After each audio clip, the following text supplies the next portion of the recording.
Welcome to Techstination. Joining us is Aaron Kowalski, the CEO of JDRF, formerly the Juvenile Diabetes Research Foundation. Thank you for joining us, Dr. Kowalski. Yeah, thank you for having me. We're going to be talking about some of the technology that is here or is on the way to help people who live daily, people like yourself, with type 1 diabetes. Tell us, first of all, give us the broad picture now and what's been happening over the last 3, 4, 5 years.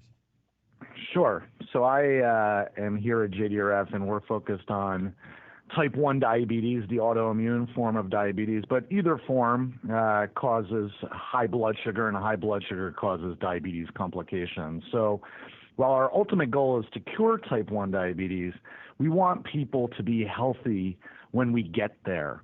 And that's where technology is playing such an incredible role.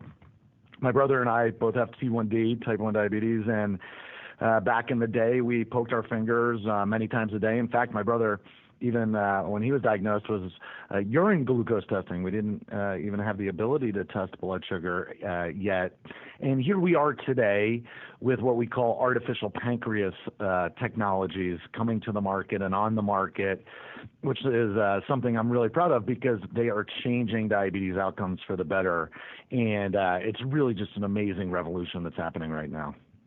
So a lot of developments recently, and you've played a big role in it. I'm proud of the role that we've played. I was fortunate to be one of the founders of the JDRF Artificial Pancreas Project back in 2006. And at that point, it was kind of a dream that we may be able to do this. Folks have been working on it for years, and here we are about a decade later, where people are wearing them and benefiting from these technologies. And it's one of the greatest parts of my job is to hear families talk about how their lives are changed for the better because of diabetes technologies. Well, describe that technology for us. Sure. So the challenge in diabetes management, particularly type 1, is it requires the use of insulin. And that may sound great. Before insulin was discovered, everybody with type 1 diabetes died. It was a universally fatal disease. So, of course, the insulin won a Nobel Prize. In fact, it won 3 Nobel Prizes, life-saving. That said, insulin can be a very dangerous drug. If given at the wrong time with even slightly the wrong amount, it can cause severe low blood sugar. So what we do is measure blood sugar to try to manage away from lows, but also it's kind of like a teeter-totter. You also want to manage away from highs because the high blood sugar causes the dangerous complications of diabetes like blindness and kidney disease. So it's a very, very fine line. And what these technologies have done is allowed for computer software that resides in the insulin pump or in a cell phone to take some of that burden of management, so to speak, off the person and put it into the hands of a computer. It's akin, we often say, pilots, when they fly, the computers are helping them tremendously with wind speed and altitude, et cetera. Here, the computer is helping the person with diabetes by every 5 minutes checking the blood sugar level and checking the insulin level and trying to make sure those match. And we know from numerous studies that JDRF has funded and others have funded, NIH, the Helmsley Trust, that this works, and in fact, it works really, really well. And one of the interesting developments is that we're all walking around with powerful computers in our pockets or attached to us in one way or another in our phones. Yeah, it's funny. I have a college freshman at Northeastern, and he was talking about floppy disks, and he plays video games on an Xbox or a PlayStation or whatever. We have cell phones that are incredibly powerful in our pockets, and that computing power and the size, the portability has been another big advance here. Back in the day, this concept has been around for quite a while, and in fact, in the 70s, there was proof of concept that a computer running an insulin delivery system could work. The problem is it was the size of a refrigerator, and that's not very convenient for a normal life if you're trying to go out and have a run or go to work or whatever. Having a insulin pump that's the size of a pager, or having a cell phone that's a super smart computer in your pocket allows us to do this now. And again, we long for the day, and we're driving for the day where we don't need to do this, meaning we have cellular approaches.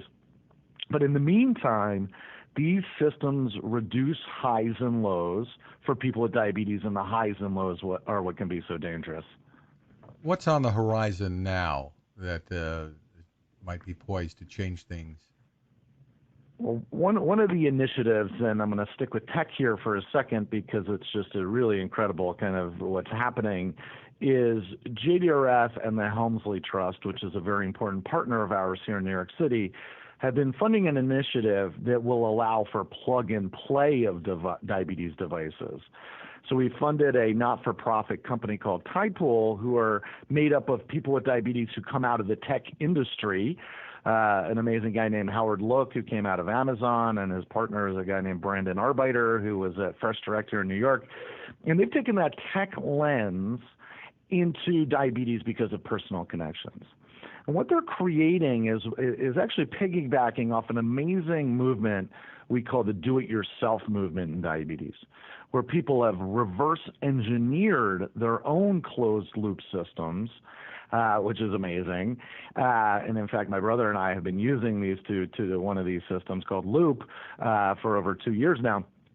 And what the JDRF and Helmsley initiative is to try to bring that above the table, meaning where the groups are reverse engineering older pumps that you could essentially hack into the communication systems. The future, really within the next year, and this is all working with FDA and the manufacturers, is to allow interoperability of these systems, which would allow multiple options for people with diabetes. So some people with diabetes like a traditional insulin pump, which kind of looks like a pager with a tube coming out of it into your skin. Others like what we call patch pumps, which are more like a Band-Aid-like device. The options and more options we think will drive better outcomes. So this interoperability, piggybacking off of a do-it-yourself movement, is really amazing. And the fact that FDA has created a pathway just speaks to kind of the innovation that's happening in the United States right now. So that's one area that I'm super excited about. Moving beyond devices, I think we're going to get into what I would call kind of a quasi-cellular device, what we would call encapsulated stem cell devices, which are semi-permeable membrane based devices. So they kind of look like Band-Aids, but within that Band-Aid is stuffed with stem cells that have been grown up to make insulin. So these are cells that act like the cells in your pancreas, but they started as stem cells.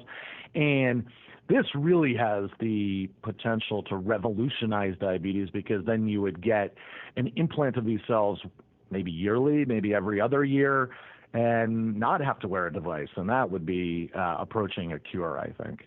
Wow, that sounds amazing. And of course, there are 1.25 million Americans with type 1 diabetes.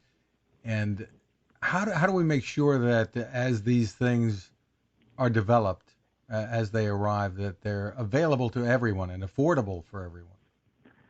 Yes, that's a big focus of ours at JDRF. We often say that we fund a lot of research. We're the largest not-for-profit funder of research of type 1 diabetes in the world right now. But research is a means. It's not an end. Of course, we need that research. It's critical to drive new innovative approaches like a hybrid closed-loop system or an encapsulated stem cell product. But we're not successful until people achieve better outcomes. So, for example, my brother has what's called hypoglycemia unawareness. He doesn't sense his low blood sugars, which can be very, very dangerous. In fact, he's been hospitalized due to severe low blood sugar. His technology has changed the course of his life, and his wife and kids and my parents and me, as has the technology I've used. It's those improved outcomes, meaning less lows, less highs. You can't achieve those if you don't have access. So a big focus of ours is research, but another big focus of the JDRF is access and availability and policies that allow people to have access. So I'll give you a great example of this that I think is so meaningful. For a long time, we've been using, now over the last 10 to 12 years, continuous glucose monitors. These are devices that tell you your blood sugar every 5 minutes. They have transformed lives, like my brother and me. But for a while, in fact, for years, they weren't accessible to the Medicare population. Generally, Medicare population is above 65-year-olds, but it also includes some other people who are below 65. And we know in that population, they have the highest risk for severe hypoglycemia. Now, that's just totally unacceptable. So we worked on a policy initiative with the manufacturers and with the diabetes community to show the value proposition to CMS, the Center for Medicare and Medicaid Services, that these devices would actually improve outcomes and save cost. The great news is now they're covered by Medicare, and that leads to then access, and that leads to better outcomes. So this is a key component. We need to change the course of diabetes. It's costing about a third of the Medicare budget is due to diabetes complications. It's a huge burden on the U.S. economy. And then JDRF is a global organization. We think beyond borders. We're funding research in 21 countries. We need to do better in diabetes, and access comes hand in hand with research. Terrific. For more information on all of this, where can people go? Come to jdrf.org, and we have a lot of information about the research we fund, how to get involved. We have chapters in virtually every state. So if you need a shoulder to lean on, sometimes the burden of diabetes can be very hard on families. We have a support system out there, and you can meet the team. They're an incredible community of folks who really just want to help people do better. So jdrf.org is a great place to start. Once again, it's jdrf.org. Dr. Aaron Kowalski, thank you so much for taking the time with us. Thanks for having me. It was a great discussion. Now this. Innovation. Hi, I'm Fred Fishkin, and I've been covering consumer technology for a long time, and it takes a lot to impress me. That's why I'm excited to tell you about the latest way to enjoy cooking in the great outdoors from my friend Patrick Sherwin and his great team at GoSun Stove. What if you could harness the sun to cook your meals anywhere you go, day or night? The GoSun Fusion arrives this summer using the company's tried and true reflectors and a solar vacuum tube to get you cooking without the mess of charcoal, heavy propane tanks, or smoke. And with an optional solar panel and battery storage, and the ability to plug in at home or on the road, you really can use the GoSun Fusion to cook anytime and anywhere. Want to learn more? Head to gosun.co and use the code TEXTINATION to save 10%. That's gosun.co.